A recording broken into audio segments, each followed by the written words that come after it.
Today we're going to talk about being in the grip, and that means being under extreme stress. Natalie Encarnacion, and I am a certified Myers-Briggs type indicator practitioner and a life coach. I specialize with INFJ women.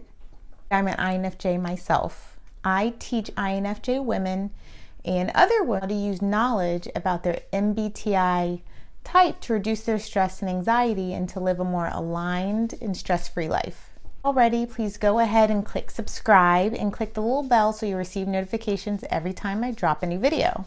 Okay, so like I stated, today we're going to talk about being in the grip. And that's a term that I learned when I was getting my MBTI certification.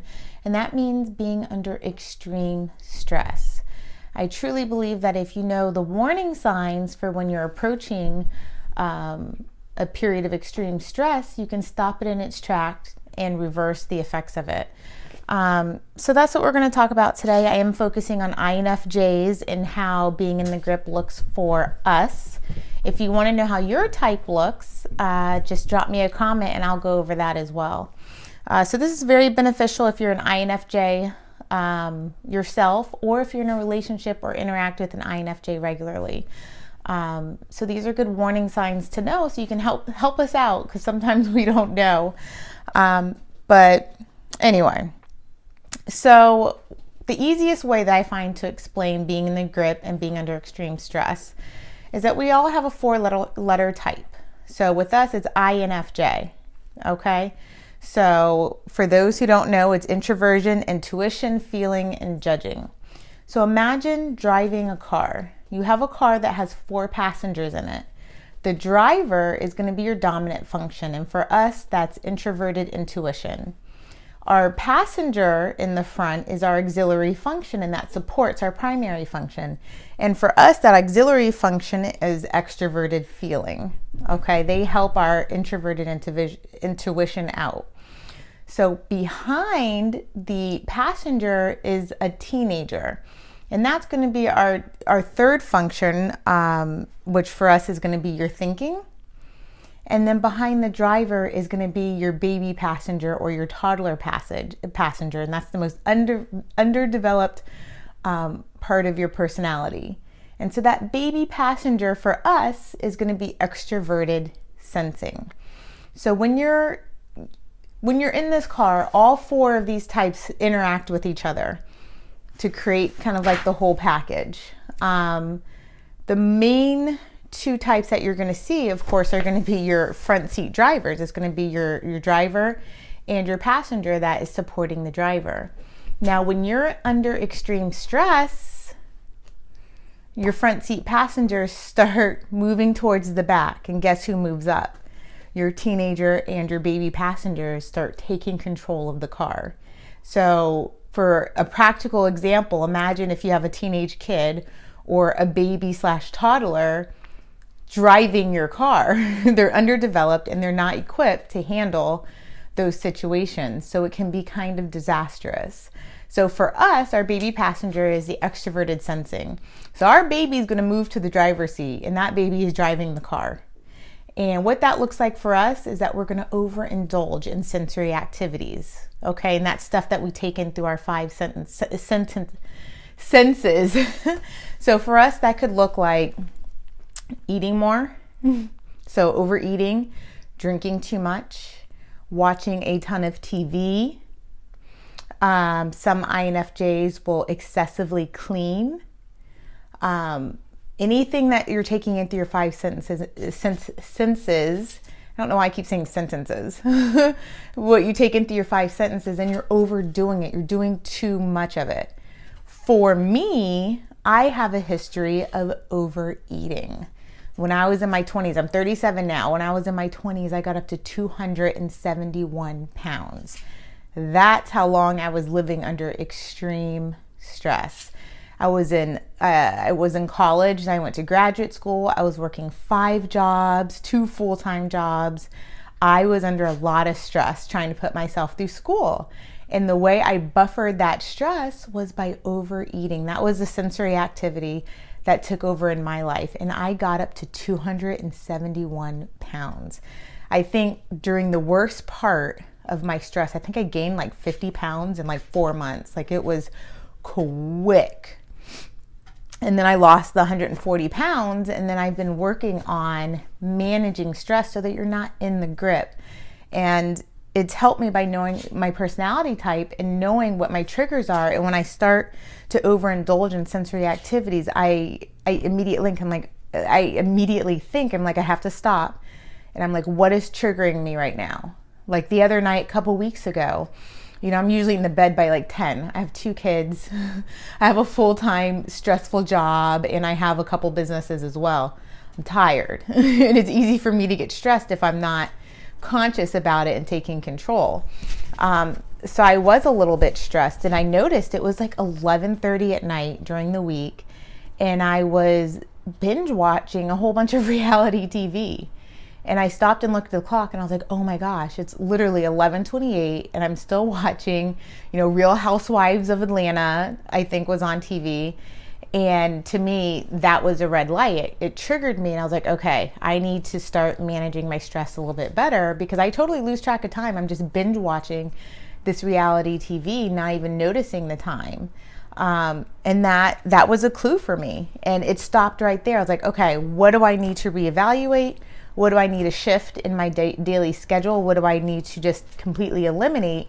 Because I know if I don't do something, that one night of binge watching reality TV is going to lead to other things. I might binge watch reality TV the next night and the following night, and then I'm sleep deprived, which that doesn't help your stress level at all. I might go back to overeating and doing all those kinds of things. Some people will start drinking. I used to have a glass of wine every night, which, might not be a big deal for a lot of people. That was a big deal for me because I'm not a drinker. So having a glass of wine every night, or noticing that I was starting to drink wine, daily, that's a sign for me. It might not be for you, but you have to notice these changes in behavior, because your body and your subconscious is trying to tell you something. Your baby inferior function is trying to break through to create balance, and you need to create balance prior to that happening. Below, let me know some of the sensing activities that you tend to overdo when you're starting to get really, really stressed. Are you starting to overeat too much, more than you normally do? Are you increasing your drinking, watching more TV? Are you obsessively cleaning? I've seen people, they cannot sit, they cannot stop, they're excessively cleaning. Whatever your triggers are, comment below. It's also important to tell those in your life. My husband knows. I told him, when you see me doing A, B, and C, that's a sign that I'm starting to roll into this period of stress. So a lot of people are like, oh, well, excessive cleaning, that's not a bad, trigger, or it's not a bad result of stress, but it is when you're overdoing it, because that's, a sign of extreme stress for you, and you need to take care of the problem, even though the symptom might be benefiting other people. My husband would love for my, overindulged sensory activity to be excessively cleaning. But that will probably never happen. Sorry, hun. That will probably never be mine. My default will probably always be to start increasing my eating and overindulging in watching TV or something like that. But it's important to know these triggers, because you have to get to the root cause of the issue if you want long-term stress reduction, anxiety reduction. This is all going to lead to stress and anxiety if you don't take care of it. Knowing, and being self-aware of what these issues are long-term will benefit you a lot better. Okay, so if you are an INFJ woman or know an INFJ woman, I challenge you to get out a piece of paper or use the notes section on your phone and really write down what it looks like for you to be in the grip or under extreme stress. What do those overindulged sensory activities look like for you? And then I want you to start recording on that paper every time you notice that you're overindulging in those activities. So my paper has written down watching TV, overeating, and then just kind of over the course of a week or a month, just note if you're doing those activities. You have to be conscious and aware of your actions. If you don't know what's happening, it's going to get too late and you could start having panic attacks, which happened to me. You could wake up and find yourself being 271 pounds. That happened to me as well. So I don't want to see you guys get to those places. But being self-aware really is the key. So please get out a piece of paper or use a digital note. Write down what activities, sensory activities that you overindulge in when you're under extreme stress. And start taking notice when you do it. Do you do it once a week, once a month? And what triggered it to happen? What are the warning signs that got you there? Once you can get that information, you can get ahead of the game. You can be a few steps ahead.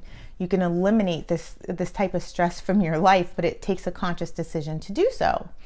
So please do it. If you want to share it, please post that down below, or you can email me.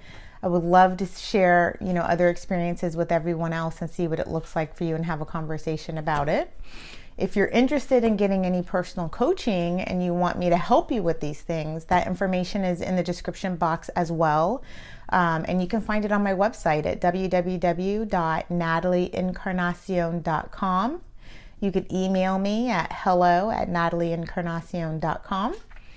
Also, if you haven't done so already, please subscribe. I said I was going to do a video once a week, but this week, I don't know, I felt called to do more. So you might see random videos just dropping as I feel led, and I do. So you'll probably see another one in a couple days, and just as I feel led, I'm just going to keep dropping these videos, and hopefully it's impactful for someone. And if it is, please let me know.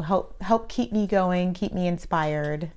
And that's pretty much it. I hope everybody's doing well. I hope everybody had a great Thanksgiving if you're in the US, and the holiday season is upon us, and I am one of those totally nerdy people who is just loving the holiday season and singing all my Christmas carols and driving my husband crazy, and my kids love it. So I hope everybody's doing well. Like I said, information on one-on-one coaching is below. Also, if you want to get some free help from me, I do have a digital virtual Ignite Your Life training program. It's 5 days that you can sign up for below as well. And I just drop a video in your email every day, and it comes with worksheets that I worked really hard to develop. And I actually do the training myself on occasion because we all need a reminder, and we all need to be held accountable. So that's all I have for you today. Look for another video shortly. I'd love to get any feedback from you, and I'll see you on the flip side. Bye.